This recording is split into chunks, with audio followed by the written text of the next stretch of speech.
The Steelers lost to the Seattle Seahawks in the home opener 31-17.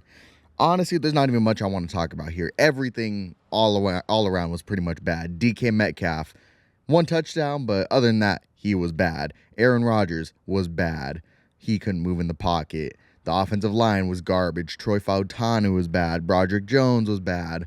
Holy smokes, the defense was bad. The run defense was bad. Wyatt Black was cool, but he was bad. Man, Caleb Johnson was bad. Oh my God, it was terrible all around. There's not even much I want to talk about here. So I'm not even going to talk about all the bad today. We're going to focus on two things today. One thing I thought was good, and one thing I have a problem with. Let's start with the thing I had a problem with. It's the personnel decisions.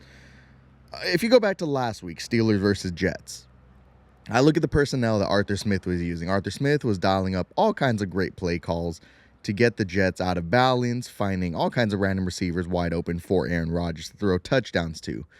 Who was the first touchdown of the season to? It was to Ben Skoranek. Who was the best tight end last week? It wasn't Freiermuth. It wasn't Darnell. Who was it? It was Jonnu Smith. And I look at how the Steelers were able to dial up plays to them, Calvin Austin, Jaylen Warren today. Where were they this week? Did Ben Skoranek even play on offense? I know he was playing on special teams, but did he get a single snap on offense? I'm sure he did, but I didn't see him out there.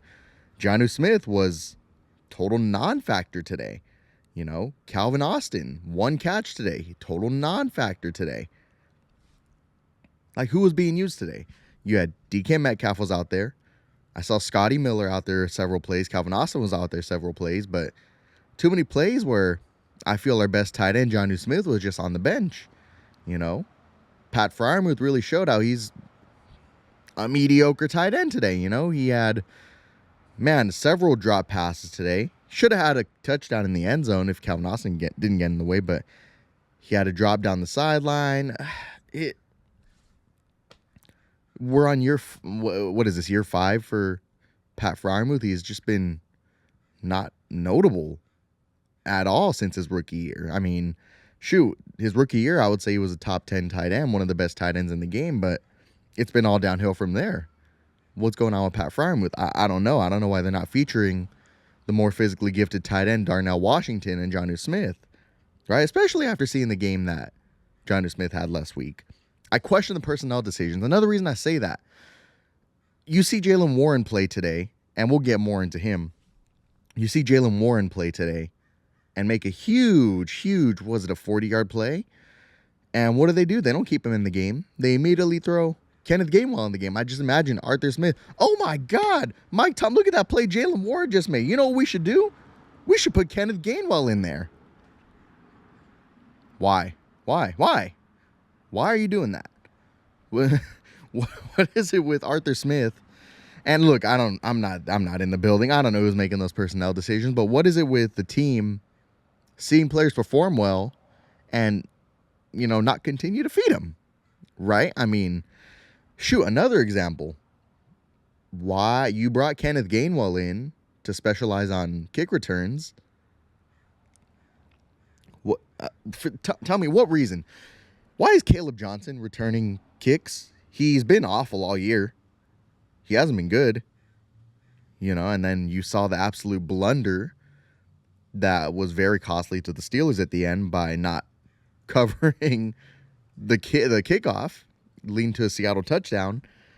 What's up with the personnel decisions? I mean, when Arthur Smith came in, everybody told the Steelers, why Arthur Smith? I mean, this is a guy that was notorious for having poor personnel decisions. And we're seeing it this year. You're keeping your best tight end on the sideline for the most crucial plays. Why is Pat Freiermuth out there so much? He's overpaid. He's overrated. I love the guy. He's got a cool nickname, but he's overrated. He's not a great blocker, not even a great catcher of the football. Where's he been? Darnell Washington. We saw him with an awesome goal line back shoulder fade today for the 2-point conversion. That was huge. You didn't see him the rest of the game. Jonnu Smith was your best tight end last week. But no, we got to get some Connor Hayward in on these offensive snaps. Like, what are these personnel decisions? I do not understand them at all. I don't know what it is with Arthur Smith. He's trying to get a little too cute. Get back to the basics, man. Keep your best players on the field. I mean, I even look at the defense now. I mean, there were some crucial fourth down plays where you had Nick Herbig and Jack Sawyer. Why? Why is TJ Watt not out there? You had Alex Highsmith, who, by the way, is made of glass. He's wildly overrated. He's not a bad player, but he's overrated and he's injury prone. And now he's going to go to IR and miss several weeks. So buckle up for some more Jack Sawyer, who got manhandled today. Buckle up for some Nick Herbig, who had a sack. He had a huge pick that led to nothing this game. Yeah, I don't understand what it is with the personnel decisions on Mike Tomlin's part, who oversees all these things. That's his job, right? Shoot, I mean, I don't want to be too negative, but hey, we do got to talk about Mike Tomlin. I see a lot of people blaming Terrell Austin for this defense getting absolutely picked apart. Hey, guys, Mike Tomlin is the defensive coordinator. Defense is Mike Tomlin's calling card. He's got the highest paid defense in the league. They're getting picked apart like cotton candy from the dollar store. Like, what's going on? What's going on? I mean, I look at Brandon Staley, who didn't have the most notable defensive players. Yeah, he had Derwin James. Yeah, he had Joey Bosa. But, I mean, when he was getting picked apart, you could at least somewhat make the argument that they didn't have amazing defensive pieces. But, shoot, Mike Tomlin, you made the decision to move on from Minka to Jalen Ramsey. I still like that move, but you made the decision to get older at cornerback. I don't know what it is with Mike Tomlin, these older players. I know he likes the security of having older players out there, but I mean, we've seen it the last few years ever since Patrick Peterson. These old, slow corners don't work. It doesn't work for Pittsburgh. I really don't understand what Mike Tomlin's, affection is for these older guys, other than they're supposed to make the early parts of the season a little easier for the younger players. But, man, you felt Joey Porter not being out there. Right? You felt, man, who else was out today? You felt Deshaun Elliott not being out there. This team couldn't tackle. They couldn't stop. Man, not only could they not stop a nosebleed, they couldn't stop a man from crossing the street. Like, holy smokes, that was terrible today. I mean, I look at Mike Tomlin's fear of going for it on 4th and 1 when you saw Jaylen Warren running so well. I get that you have a high-paid defense, and defense is your calling card. But to not go for it on 4th and 1 and that immediately result in Seattle points, it's a problem. It's a big problem. Like I said, I was out on Mike Tomlin 2 years ago when he didn't go for it on 4th and 2, down 2 scores with 10 minutes left in the game against Houston in a few years ago. I'm out on Mike Tomlin. Y'all know that. I'm not afraid to say it. I think I'm one of the few people not afraid to say it. I mean, shoot, let me know your thoughts on Mike Tomlin in the comments. A lot of people blaming Terrell Austin. And I'm like, well, yeah, Terrell Austin's defensive coordinator by title, but Mike Tomlin is this is his defense. This is confirmed. This isn't me guessing. Mike Tomlin runs that defense. When are we going to start blaming him? You know what I'm saying? All right, I'm going to hop off Mike Tomlin now. Let's talk about the Steelers offense today. And let's talk about the entire Steelers offense today, that man being Jaylen Warren. Jaylen Warren, 134 yards of total offense today. 134 yards of total offense today. A few years ago, people told me, and I quote, Jaylen Warren cannot be a starting running back. He can't do it. He's too small. He can't do it. We just saw Jaylen Warren's breakout game. He was running the ball in an unstoppable fashion today. I mean, shoot, every time Jaylen Warren touched the ball, he was breaking tackles. Every time he took a handoff, he was falling forward. He was averaging 4 yards a carry for most of the game today. And if you do the math, 4 yards a carry gets you a first down every 3 downs. Shoot, every 2.5 downs if you really want to do the math.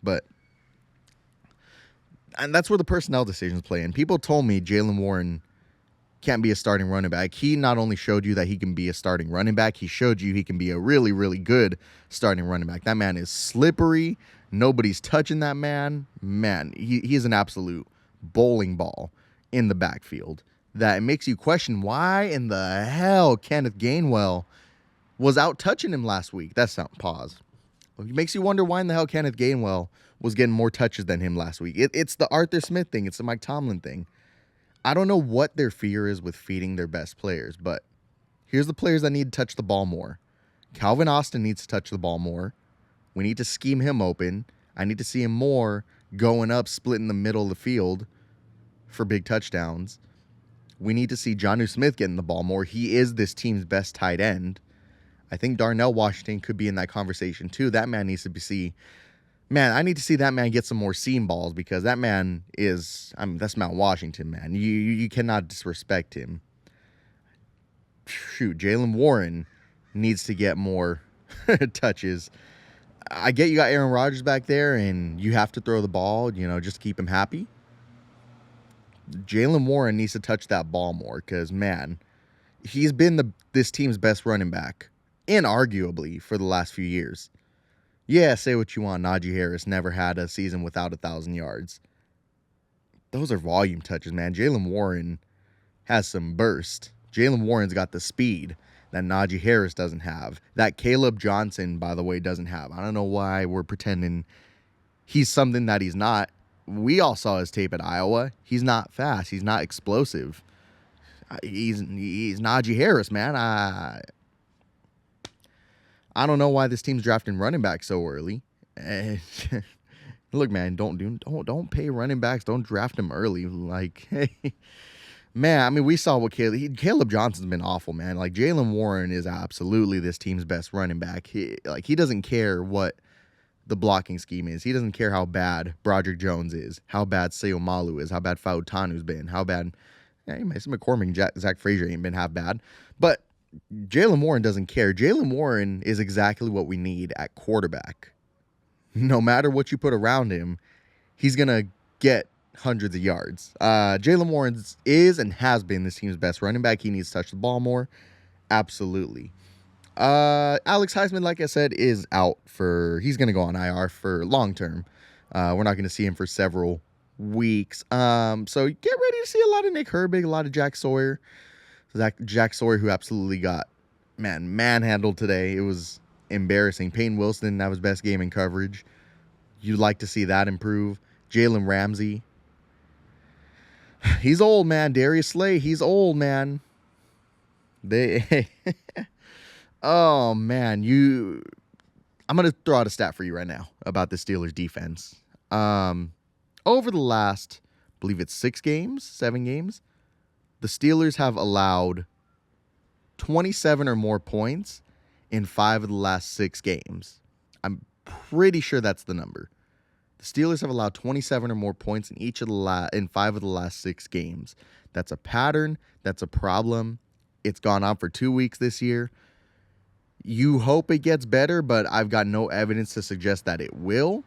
I've got plenty of evidence to suggest Mike Tomlin's teams are going to come out unprepared for not great offenses. Justin Fields, you saw how he played today. Did the Jets win? Were the Seahawks great last week? The Seahawks are got a defensive head coach leading the charge. The Jets got a defensive head coach leading the charge, and you got their offense is absolutely shredding the most expensive defense in the league. That needs to get better. So I'm not going to rip on this team too hard. Caleb Johnson, look, have patience for him, man. I can't say I believe in him. And shoot, I can't even say that blunder he had not covering the kickoff is what cost the game. Because, was there any evidence to suggest the Steelers were stopping that Seahawks offense and Cooper Kupp and Jackson Smith and Jigba? No. This team was going to lose whether or not Caleb Johnson made that mistake. But, man, let me know what you thought about the game. I got one big favor to ask you. Let's start talking turkey. Let's do some business here. My goal for this channel this year, my goal is to be at the 2026 NFL Draft in Pittsburgh and watch the Steelers draft, hopefully their future franchise quarterback. Now, I'm a teacher. I'm trying to save a lot of money. All right. I'm trying to save up for a house, save up for retirement. And I got no business spending whatever it costs, $1,000 to get to Pittsburgh and watch a draft on my own. So here's my request for you. If you want to help me go to Pittsburgh for the 2026 NFL draft and watch the Steelers get their future franchise quarterback, hopefully, you can go to patreon.com/Devin Angle, or you can hit the join button underneath this video. They're both in the description below. There's going to be a tiny URL linking you to join this Here We Go show Diamond Club. It's both $1 a month. You could go out on the street and find 4 quarters right now. It's $1 a month. The time you took to listen to this video was worth way more than $1 a month. So if you'd like to support my dream of getting to Pittsburgh to go watch the NFL draft, because that's a once-in-a-lifetime thing, patreon.com/Devin Angle, or hit the join button on this YouTube channel for $1. $1. The goal is 1,500 members. If we can get to 1,500 members over Patreon and YouTube, we can make this trip to Pittsburgh happen. We can make it happen. So, like I said, patreon.com/Devin Angle. Join the Here We Go show Diamond Club under this video below. Let me know when you do so I can personally thank you. Follow me on Instagram, Devin Jacob Angle. Follow the Here We Go show on Instagram, Here We Go show. Follow me on Twitter, Devin Jacob Angle. Follow the Here We Go show on Twitter, Here We Go show YT. Man, let's make it happen, y'all. Let's go to the NFL draft. Join. Hey, if you want to give more than $1 a month, hats off to you, man, because that would be very appreciated. I love watching the NFL draft. I would love to see you help me get to the NFL draft, and I can even make more content for you. Member live streams. We're talking NFL draft content, Pittsburgh content. Let's see if we can make it happen, man. $1. Go find $1 right now. Go find $1 right now. Join the Here We Go show so you can help me get to Pittsburgh. That's my dream. That's my goal. This is the Pittsburgh Travel Fund. This is the Here We Go show. My name is Heath Miller. Hope you have a good one. Here we go.